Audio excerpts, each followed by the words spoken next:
Marcus Thompson woke up at 6 in the morning like he did every Tuesday. The sun was just starting to come through his small apartment window. He could not see the light, but he could feel the warmth on his face. Marcus had been blind for 3 years now. An explosion in Afghanistan took his sight when he was 31 years old. He sat up in his bed and reached for his white cane. The cane was always in the same place next to his bed. Marcus had learned to keep everything in the same spot. This made his life easier. He also reached down to pet Rex, his guide dog. Rex was a golden retriever who had been with Marcus for 2 years now. The dog was well trained and very smart. Marcus got dressed in his usual clothes. He wore blue jeans and a green army t-shirt. The shirt had his old unit's name on it. He was proud of his time in the army. Marcus had served his country for 12 years. He went to Afghanistan 3 times. He was a good soldier and helped many people during his time there. After getting dressed, Marcus made his breakfast. He knew where everything was in his kitchen. The coffee maker was on the counter next to the sink. The bread was in the cabinet above the coffee maker. Marcus made toast and coffee every morning. He did not need help with these simple things. While eating breakfast, Marcus thought about his day. He had an appointment at the VA Medical Center. This was the place where veterans go to see doctors. Marcus went there every Tuesday morning. He saw a doctor who helped him with his eyes. The doctor could not make Marcus see again, but he helped make sure Marcus stayed healthy. Marcus also worked at the VA Center. He was a counselor. This meant he talked to other veterans who had problems. Some veterans were sad or angry about what happened to them in the war. Marcus understood their feelings because he had the same feelings when he first came home. Now he helped others deal with these hard emotions. At 7:30, Marcus got ready to leave his apartment. He put on his jacket and made sure he had his wallet and keys. Marcus also grabbed his phone and put it in his pocket. He always carried his phone in case he needed help. The phone had special settings that helped blind people use it. It could read text messages out loud and make calls with voice commands. Rex knew it was time to go. The dog stood up and wagged his tail. Rex wore a special vest that said "Service Dog" on it. This vest let people know that Rex was working and should not be petted or distracted. Marcus put the harness on Rex and held the handle. This was how Rex guided Marcus when they walked. Marcus lived on the 2nd floor of an old building. He and Rex walked down the stairs carefully. Marcus counted the steps as they went down. There were 14 steps from his door to the 1st floor. Then there were 6 more steps to get outside. Marcus had counted these steps many times, so he always knew where he was. Outside, the morning air was cool. Marcus could hear cars driving by and people walking to work. The city was waking up, and there were many sounds. Marcus had learned to use his hearing to understand what was happening around him. He could tell if a car was coming or if someone was walking near him just by listening. The walk to the VA Center took about 20 minutes. Marcus and Rex knew the way very well. They walked this same path every Tuesday for 2 years. First, they went down Oak Street for 3 blocks. Then, they turned left on Main Street. The VA Center was 6 blocks down Main Street. Marcus liked this walk. It made him feel independent. Before Rex, Marcus had to ask for rides or take special buses for disabled people. Now he could walk by himself. Well, not really by himself because he had Rex, but he did not need to ask other people for help. As they walked, Marcus thought about his life before the explosion. He remembered being able to see his family and friends. He remembered watching movies and driving cars. Sometimes, he missed these things very much. But Marcus had learned to live a good life without his sight. He had Rex, his job helping other veterans, and his own apartment. Marcus also thought about his time in the Army. He remembered his friends who served with him. Some of them died in the war. Marcus felt lucky to be alive, even though he could not see. He knew that many soldiers had worse injuries than him. Some lost arms or legs. Some had problems with their minds that were harder to fix than being blind. The Army had taught Marcus to be strong and to never give up. These lessons helped him every day. When things were hard, Marcus remembered what his drill sergeant used to say. "You can do anything if you put your mind to it." Marcus believed this was true. Rex suddenly stopped walking. This meant there was something ahead that Marcus needed to know about.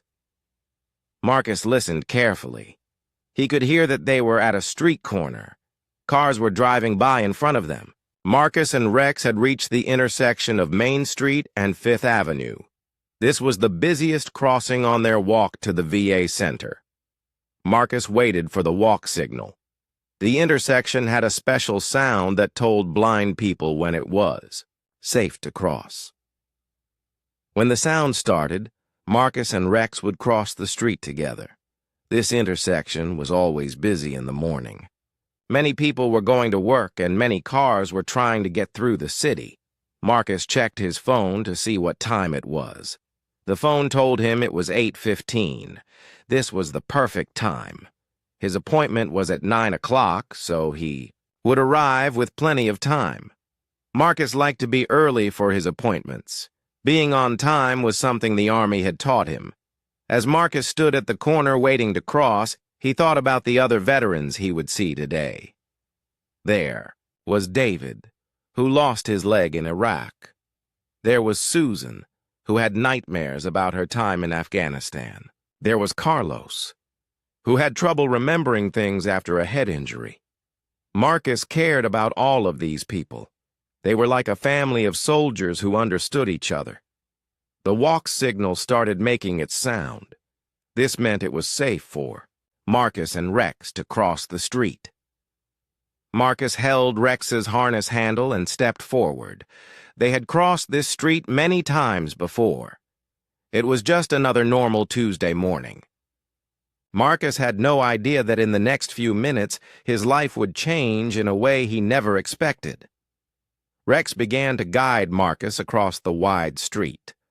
The morning sun was getting brighter, creating long shadows on the pavement. Marcus could not see these shadows, but they would soon become very important to what happened next. Officer Bradley Chen was sitting in his police car when he got the radio call. Someone had reported a suspicious person walking around the downtown area. The caller said the person had some kind of weapon. Bradley was still new to being a police officer. He had only been doing this job for 6 months. Before this, he worked at a store, but he wanted to help people, so he became a cop. Bradley was nervous about most calls. He wanted to do a good job, but sometimes he was not sure what to do. His training had taught him to be careful and to watch for danger. The problem was that Bradley sometimes saw danger when there was no real danger there. When Bradley got the call about the suspicious person, he drove his police car toward downtown. He was looking for someone who might be carrying a weapon. Bradley did not know what kind of weapon to look for. The person who called did not give many details. They just said they saw someone with something that looked like it could be dangerous. Bradley drove slowly down Main Street. There were many people walking to work. Most of them looked normal to him. Then he saw Marcus and Rex crossing the street at Fifth Avenue. From inside his car, Bradley could not see Rex very clearly. He also could not see the words on Rex's vest that said "Service Dog." What Bradley did see was Marcus holding his white cane. The cane was long and white, and Marcus held it in front of him as he walked. In the early morning shadows, the cane looked different to Bradley. He thought it might be some kind of stick or weapon. Bradley had never learned much about blind people or their white canes in his police training. Bradley parked his car quickly and got out. He started walking fast toward Marcus and Rex. Marcus and Rex had just finished crossing the street and were walking on the sidewalk. Marcus had no idea that a police officer was coming toward him. He was just thinking about his appointment at the VA center. "Stop right there!" Bradley shouted. His voice was loud and angry. Marcus heard the shout and stopped walking. Rex stopped too, because he was trained to stop when Marcus stopped. Marcus was confused. He did not know why someone was shouting at him. "Turn around and show me your hands," Bradley yelled. He was standing about 10 feet away from Marcus. Bradley had his hand on his gun, but he had not taken it out yet. He was looking at Marcus's white cane and thinking it was a weapon. Marcus slowly turned around. He was holding Rex's harness in one hand and his white cane in the other hand. Marcus raised both hands a little bit, but he did not let go of Rex's harness. If he let go, Rex would not know what to do, and Marcus would not be able to walk safely. "I am a veteran," Marcus said in a calm voice. "This is my guide dog. I cannot see. The stick is my cane to help me walk." Marcus spoke slowly and clearly. He wanted the officer to understand that he was not dangerous. But Bradley did not listen carefully to what Marcus said. Bradley was scared and excited. His heart was beating fast. He was sure that Marcus was the dangerous person from the radio call. Bradley could see that Marcus was not dropping what looked like a weapon. "Drop the weapon now!" Bradley shouted even louder. People on the street started to look at what was happening. Some people stopped walking and stared. A few people took out their phones to record what was going on. Marcus was getting scared now. He did not understand why the officer thought his cane was a weapon. "Officer, I am blind," Marcus said. "This is my white cane. It helps me walk. I am a veteran. I have my ID in my pocket." Marcus slowly started to reach for his wallet. He wanted to show the officer his military ID card. This card would prove that he was a veteran and not a dangerous person. Marcus had shown this card to police officers before, and they always understood after seeing it. But when Bradley saw Marcus reach toward his pocket, Bradley thought Marcus was reaching for a real weapon. Bradley did not see the white cane as a tool to help a blind person. He did not notice Rex's service dog vest. He did not listen when Marcus said he was a veteran. All Bradley saw was what he thought was a dangerous person reaching for something. "Do not move!" Bradley screamed. He took out his taser. A taser is a weapon that shoots electricity at people. It can make people fall down and not be able to move for a while. Police officers use tasers when they think someone is dangerous, but they do not want to shoot them with a gun. Marcus heard the fear in the officer's voice. Marcus had been a soldier for 12 years. He knew what scared people sounded like. Marcus also knew that scared people sometimes made bad decisions. Marcus tried to stay very calm. "Officer, please listen to me," Marcus said. "I am reaching for my military ID. I served in Afghanistan. I am blind. This dog is my guide dog. The stick is my cane." Marcus moved very slowly. He did not want to scare the officer more, but Bradley was too frightened to think clearly. When Marcus's hand got close to his pocket, Bradley thought this was the moment when Marcus would pull out a gun or knife. Rex could feel that something was wrong. Dogs are very good at sensing when people are scared or angry. Rex started to whine a little bit. He did not leave Marcus's side because he was trained to stay with Marcus no matter what happened. Bradley pointed his taser at Marcus.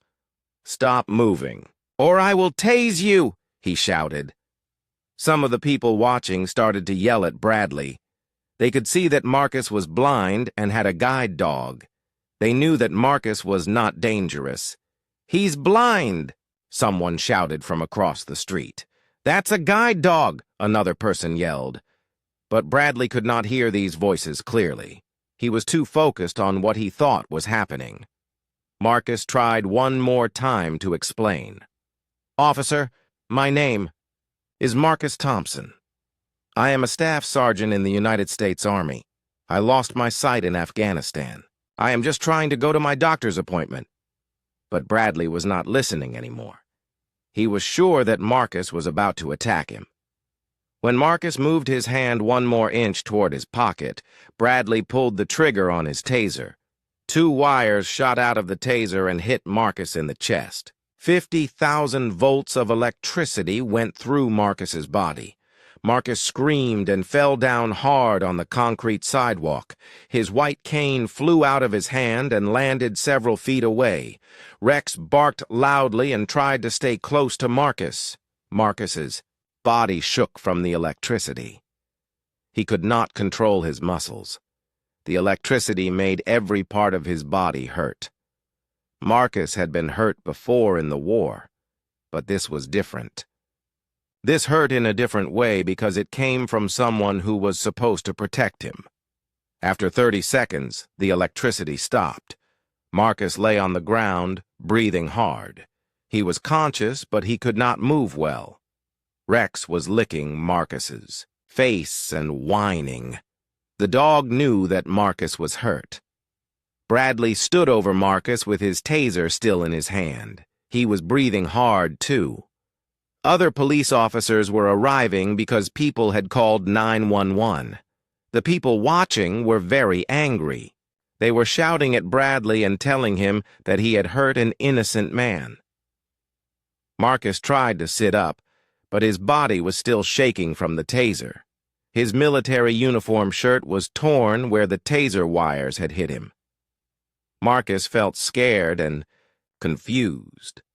He had served his country for 12 years. He had been hurt fighting for America in Afghanistan. Now he was hurt again, but this time by an American police officer on an American street. As Marcus lay on the cold sidewalk, he remembered something important. He remembered that he had a special phone number in his phone. It was a number that connected him to his old Army unit. Marcus had never used this number for an emergency before, but he knew that if he ever needed help, his fellow soldiers would come. With shaking hands, Marcus reached for his phone. Marcus lay on the cold concrete, his body still shaking from the electric shock. Rex was pressed against his side, whining softly. The guide dog knew something terrible had happened to his person. Marcus could hear people shouting and car doors slamming. More police officers were arriving at the scene. With trembling fingers, Marcus felt around for his phone. The taser had knocked him down hard, and his phone had fallen out of his pocket. Rex understood what Marcus was looking for. The smart dog picked up the phone in his mouth and gently placed it in Marcus's hand. Marcus's fingers shook as he tried to use his phone. The phone had special settings for blind people, but the electric shock had made it hard for him to think clearly. He knew he needed to call for help, but not the kind of help that most people would call for. Marcus needed to call his military family. During his time in the Army, Marcus had been part of a special communication network. All the soldiers in his unit had each other's phone numbers. They also had a group text system and an emergency call line. The Army had taught them that soldiers always take care of each other, even after they leave the military. Marcus found the emergency contact in his phone. It was listed as Unit Emergency Line. This number would connect him directly to Captain Sarah Rodriguez. She had been Marcus's commanding officer during his last tour in Afghanistan. Now she worked at Fort Davidson, which was only 20 minutes away from where Marcus was lying on the street. Marcus pressed the call button. His hands were still shaking, and he had to try 3 times before he got it right. The phone rang twice. Before Captain Rodriguez answered, "Emergency line, Captain Rodriguez speaking," came the clear, strong voice that Marcus remembered so well. "Captain, this is Staff Sergeant Marcus Thompson," Marcus said. His voice was weak and shaky. "I need help. A police officer just tasered me. I was just walking to my doctor's appointment." Captain Rodriguez knew Marcus well. She remembered him as one of her best soldiers. She also knew that Marcus was blind and would never do anything to hurt anyone. When she heard that he had been tasered by police, she became very angry and very worried. "Marcus, are you hurt?" "Where are you?" Captain Rodriguez asked. She was already standing up at her desk and reaching for her keys. "I am at the corner of Main Street and Fifth Avenue," Marcus said. "I think I am okay, but I am scared. There are more police coming. I do not understand why this happened." "I was just crossing the street with Rex." Captain Rodriguez knew exactly where Marcus was. She had driven past that intersection many times. "Marcus, stay on the phone with me. I am coming to get you right now. Do not hang up." Captain Rodriguez ran out of her office and got into her military vehicle. As she drove toward Marcus, she started making other phone calls. She called the base commander to tell him what had happened. She called the military police to let them know that one of their veterans was in trouble. She also sent text messages to other soldiers who knew Marcus. The text message was simple but urgent. "Marcus Thompson tasered by police at Main and 5th. Need immediate response." Within minutes, Captain Rodriguez's phone started ringing with calls from other soldiers. The text message was being shared with more and more military people. Soldiers who were on the base, soldiers who were at home, and veterans who lived in the city all got the message. Master Sergeant John Williams was at home eating breakfast when he got the text. He knew Marcus from Afghanistan. They had been in dangerous situations together, and Marcus had once saved John's life during a rocket attack. John dropped his coffee cup and ran to his car. Lieutenant Amy Foster was at the base gym when she got the message. She remembered Marcus as the soldier who always helped other people, even when he was hurt himself. Amy left the gym immediately and drove toward Main Street. Colonel James Mitchell was the base commander. When Captain Rodriguez called him, he was in a meeting with other officers. Colonel Mitchell ended the meeting right away. He had been in the Army for 25 years, and he knew that when a veteran needed help, you dropped everything and went to help them. "Get me every available vehicle," Colonel Mitchell told his staff. "We have a veteran in trouble, and we are going to make sure he is safe." Back on the street, Marcus was still lying on the ground. Officer Bradley Chen was standing nearby, looking confused and scared. Other police officers were asking him what had happened. Bradley was trying to explain that he thought Marcus had a weapon, but the other officers could see Marcus's white cane and Rex's service dog vest. One of the older police officers, Sergeant Mike Taylor, knelt down next to Marcus. Sergeant Taylor had been a police officer for 15 years. He had also served in the military before becoming a cop. "Sir, I am very sorry this happened to you," Sergeant Taylor said to Marcus. "I can see that you are a veteran and that this is your service dog. Are you hurt?" Marcus was grateful to hear a kind voice. "I think I am okay," he said, "but I do not understand why this happened. I was just walking to my appointment." Sergeant Taylor looked at Officer Chen with anger in his eyes. He could see that Chen had made a terrible mistake. A blind veteran with a guide dog was not dangerous. The white cane was obviously not a weapon. While this was happening, Captain Rodriguez was racing through the city streets in her military vehicle. She was talking to Marcus on the phone and also coordinating with other soldiers who were coming to help. "Marcus, I can see the intersection ahead," Captain Rodriguez said into her phone. "I will be there in 1 minute. How many police officers are there?" Marcus listened to the voices around him. "I think there are 4 or 5 officers here now," he said. "One of them is being nice to me. He said he is sorry." "Good," Captain Rodriguez said. "I am bringing help with me. We are going to make sure you are safe." Marcus could hear something in the distance. It sounded like big trucks or military vehicles. The sound was getting louder. Rex heard it too and lifted his head to listen. Other people on the street were starting to notice the sound as well. Some of them pointed down Main Street. A small convoy of military vehicles was approaching the intersection. The vehicles had U.S. Army markings on them. Officer Chen saw the military vehicles coming and became nervous. He did not understand why Army vehicles were coming to a police scene. Sergeant Taylor understood immediately. He knew that military people take care of their own. Captain Rodriguez was in the first vehicle. Behind her came Master Sergeant Williams, Lieutenant Foster, and several other soldiers. Colonel Mitchell was in the last vehicle with more soldiers from the base. The convoy stopped at the intersection and soldiers began getting out of their vehicles. They were all wearing military uniforms. Some of them were active duty soldiers from the base. Others were veterans who had heard about Marcus and dropped everything to come help him. Captain Rodriguez ran over to where Marcus was lying on the ground. She knelt down next to him and put her hand on his shoulder. "Marcus, I am here," she said. "We are all here. You are safe now." Marcus felt tears in his eyes when he heard Captain Rodriguez's voice. He had not cried since the day he lost his sight, but now he could not stop the tears. He was not crying because he was hurt.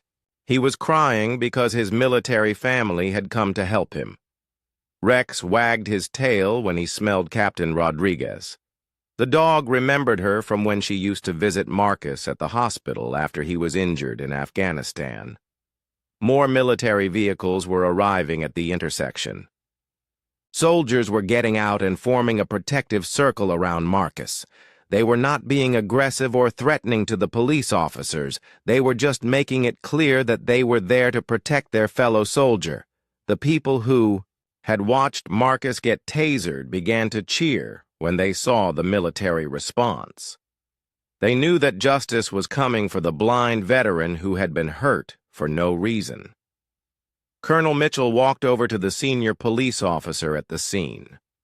It was time to demand answers for what had happened to Staff Sergeant Marcus Thompson. The rumble of diesel engines filled the air as more military vehicles arrived at the intersection.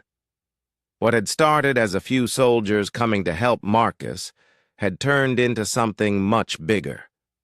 Word had spread through the entire Fort Davidson base, and soldiers were arriving from all directions. Colonel James Mitchell stepped out of his command vehicle and surveyed the scene. He was a tall man with gray hair and serious eyes. The colonel had been in the Army for 25 years and had served in 3 wars. He had seen many difficult situations, but this one made him particularly angry. One of his veterans had been hurt by the very people who were supposed to protect him. The intersection of Main Street and Fifth Avenue was now completely blocked by military vehicles. There were Humvees, transport trucks, medical vehicles, and support jeeps. Soldiers in uniform were standing in formation around the vehicles. They were not holding weapons, but their presence was impressive and powerful. Traffic had stopped in all directions. Cars could not get through the intersection because of all the military vehicles. Some drivers were honking their horns, but most people understood what was happening. They could see Marcus lying on the ground with his guide dog, and they could see the soldiers who had come to protect him. Local news reporters were starting to arrive. Someone had called the television stations to tell them about the blind veteran who had been tasered by police. News vans were parking as close as they could get to the scene. Reporters with cameras were trying to get good pictures of what was happening. Police Chief Robert Williams had also arrived. He was the boss of all the police officers in the city. Chief Williams was a smart man who knew that this situation could become very bad for his police department. He could see that his officer had made a serious mistake. Colonel Mitchell walked directly to Police Chief Williams. The two men stood face to face in the middle of the street. Around them, soldiers and police officers watched carefully. Everyone knew that what happened next would be very important. "Chief Williams," Colonel Mitchell said in a firm voice, "I want to know why one of my veterans was attacked while walking to a medical appointment." Chief Williams looked uncomfortable. He had already talked to Officer Chen and knew that Chen had made multiple mistakes. "Colonel, I understand your concern. We are investigating what happened here." "Investigating?" Colonel Mitchell's voice got louder. "There is nothing to investigate. Your officer tasered a blind veteran who was walking with his guide dog. Staff, Sergeant Thompson served 3 tours in Afghanistan and lost his sight fighting for this country." Captain Rodriguez was kneeling next to Marcus, helping him sit up slowly. A military medic had arrived and was checking Marcus to make sure he was not seriously hurt. Marcus was feeling better, but his body was still sore from the electric shock. Rex stayed close to Marcus's side. The guide dog was watching all the soldiers around them. Rex could tell that these people were friends who had come to help Marcus. This made the dog feel safer. Master Sergeant John Williams was talking to some of the other veterans who had arrived. Many of these men and women had served with Marcus in Afghanistan. They all remembered him as a brave soldier who always helped other people. Now they wanted to help him. "This is not right," said Lieutenant Amy Foster. She was looking at Officer Chen, who was standing alone near his police car. Marcus would never hurt anyone. How could that officer think he was dangerous? Sergeant Mike Taylor, the older police officer, was also angry at Officer Chen. Sergeant Taylor had been trying to teach Chen how to be a good police officer, but Chen did not listen well. Now Chen's mistake had created a big problem. "Chen, you need to explain to me exactly what you were thinking," Sergeant Taylor said. "That man has a white cane and a guide dog. How did you think he was dangerous?" Officer Chen was scared and confused. He was surrounded by angry soldiers and disappointed police officers. "I got a call about someone with a weapon," Chen said. "I thought the cane was a stick or something." "Did you listen when he told you he was blind?" Sergeant Taylor asked. "I thought he was lying," Chen admitted. Colonel Mitchell heard this conversation and became even more angry. He walked over to Officer Chen. All the soldiers watched as the colonel approached the young officer who had hurt their friend. "Officer," Colonel Mitchell said, "Staff Sergeant Thompson served his country for 12 years. He was wounded in combat while protecting your freedom. Today he was trying to walk to a doctor's appointment, and you attacked him for no reason." Officer Chen could not look Colonel Mitchell in the eyes. He knew he had made a terrible mistake, but he did not know how to fix it. Meanwhile, more veterans were arriving at the scene. Some of them were still in the military, and others had left the service years ago. But they all remembered the military rule that soldiers take care of each other. When they heard that Marcus needed help, they dropped everything and came. A group of motorcycle riders arrived at the intersection. They were veterans who rode motorcycles together on weekends. Their motorcycles were loud and they wore leather jackets with military patches on them. These veterans parked their bikes and joined the other soldiers around Marcus. The crowd of military people kept growing. Soon there were more than 50 soldiers and veterans at the intersection. They came from the army base, but also from their homes and jobs around the city. Some were young soldiers who had just joined the military. Others were older veterans who had served many years ago. News helicopters were now flying overhead. The local television stations were broadcasting live from the scene. People all over the city were watching on their televisions and phones. Many of them were shocked to see what had happened to Marcus. Social media was also spreading the story quickly. People were sharing videos that showed Marcus being tasered. They were also sharing pictures of all the military vehicles and soldiers who had come to help him. The story was becoming famous all over the internet. Captain Rodriguez helped Marcus stand up. His legs were still shaky, but he was feeling stronger. Rex stood up too and stayed close to Marcus's side. The guide dog was ready to help Marcus walk whenever he needed to. "How are you feeling?" Captain Rodriguez asked Marcus. "Better," Marcus said. "Thank you for coming. Thank you all for coming." Marcus could hear many familiar voices around him. These were people he had served with in Afghanistan. They were people who had been through dangerous situations with him. Now they were here to protect him from danger at home.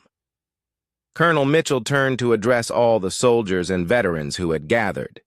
His voice was loud enough for everyone to hear. "Today, one of our brothers was attacked while trying to live his normal life," the colonel said. "Staff Sergeant Thompson gave his sight in service to our country. He deserves our protection and our respect. We will make sure that justice is done." All the soldiers and veterans cheered when they heard this. They clapped their hands and shouted their agreement. The sound was loud and powerful. Everyone in the area could hear that these military people were serious about protecting Marcus. Police Chief Williams knew that he had a big problem.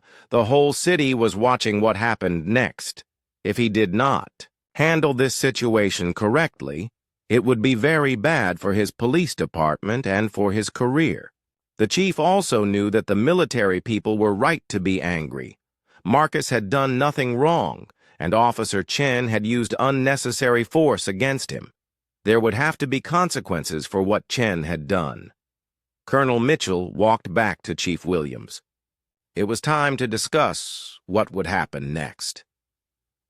The soldiers were not leaving until they knew that Marcus would be treated fairly and that Officer Chen would face punishment for his actions.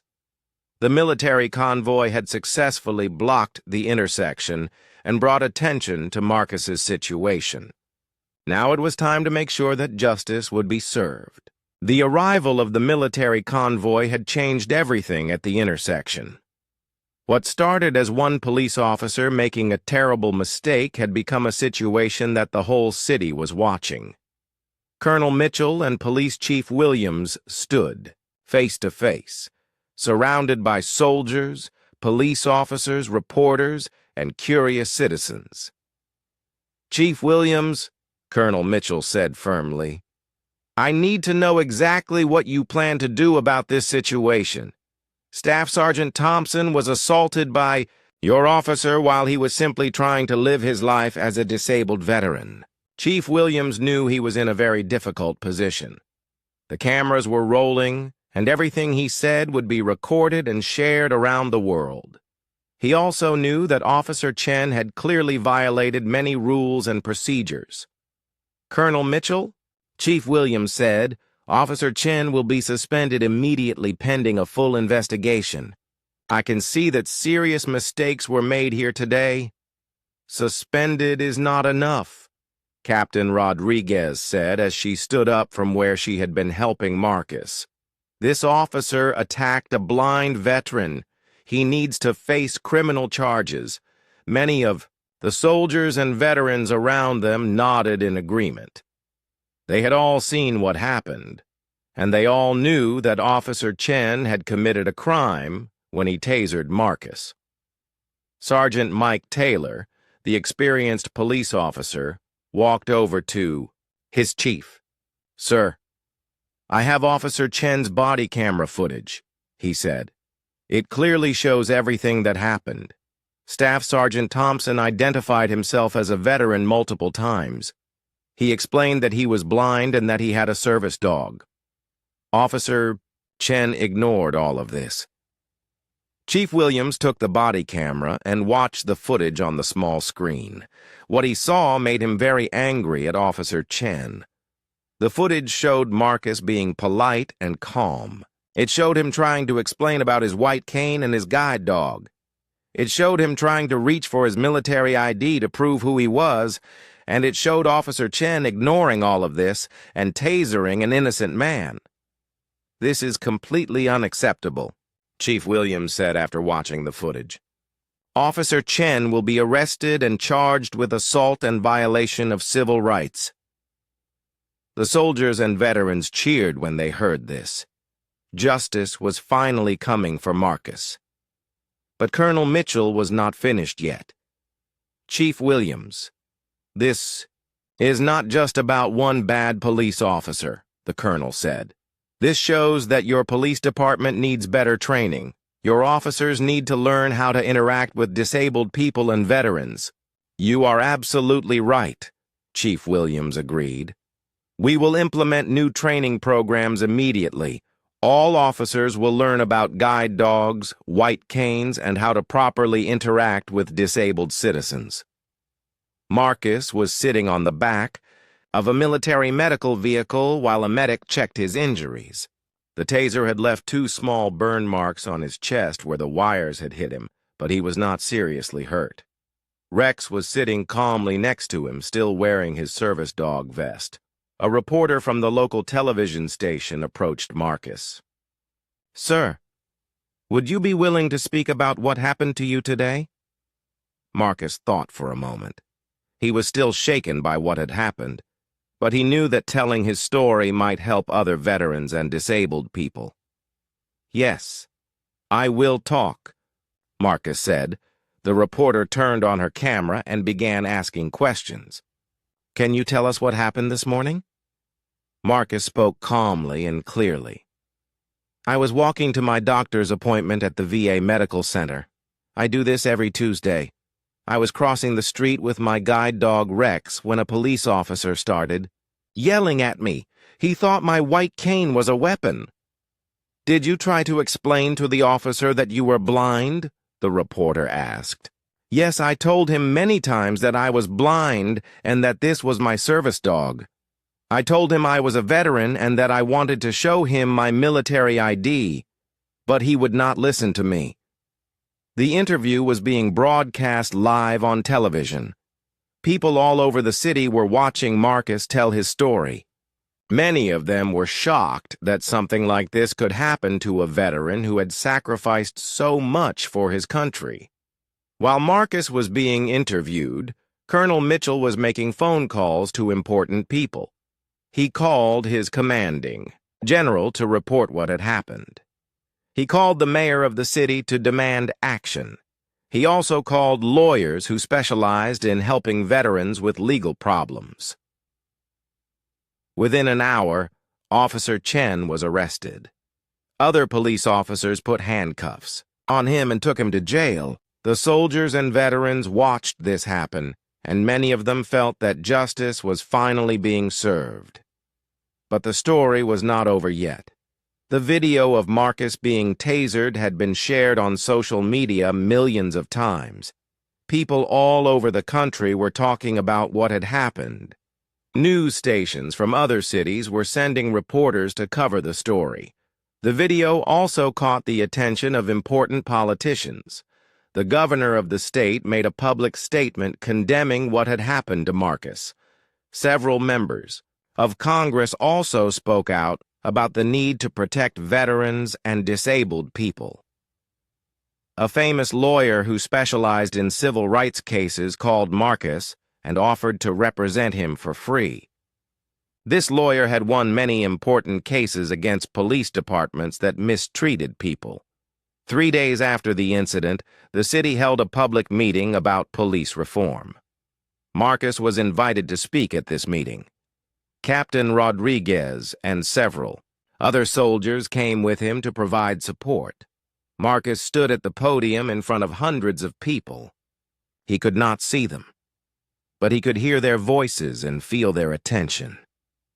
3 days ago, "I was hurt by a police officer who was supposed to protect me," Marcus said.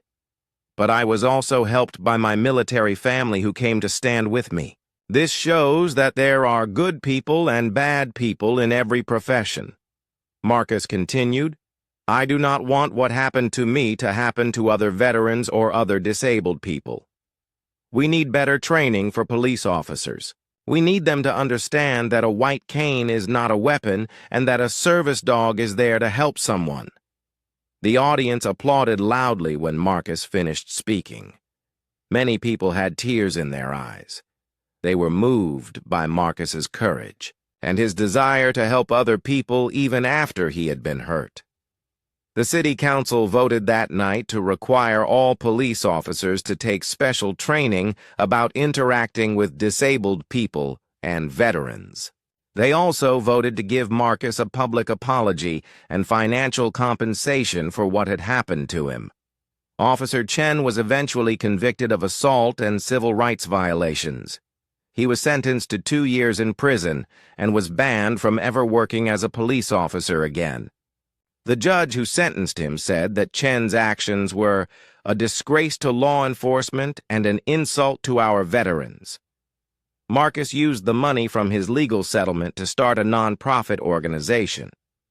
This organization taught police officers and other first responders about disabilities and how to interact respectfully with disabled people.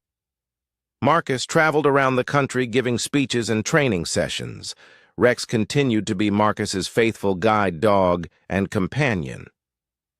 The smart dog had been through a scary experience, but he remained calm and loyal to Marcus. Many people said that Rex was a hero, too, for staying with Marcus and helping him during the crisis. Captain Rodriguez was promoted to major for her quick response and leadership during the incident. She remained Marcus's friend and continued to support his advocacy work. The intersection of Main Street and Fifth Avenue was renamed Veterans Way in honor of Marcus and all veterans who had served their country. A small plaque was placed there that told the story of what had happened and reminded people to treat all veterans with respect. Marcus still walked to his VA appointments every Tuesday. But now, when he walked down the street, people recognized him and thanked him for his service. Police officers who saw him would stop to shake his hand and tell him they had learned about his story in their training. The military convoy that had blocked the intersection that day became famous as an example of how service members take care of each other.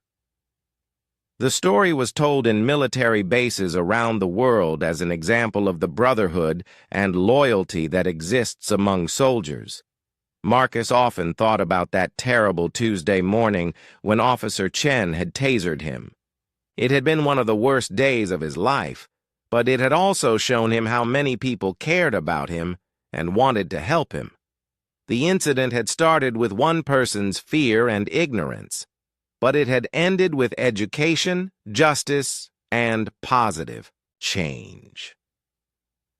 Marcus was proud that his painful experience had made life better for other veterans and disabled people, and whenever Marcus told the story of that day, he always made sure to mention the 50 soldiers and veterans who had dropped everything to come help him when he needed them most. Because that, Marcus said, was what the military family was all about.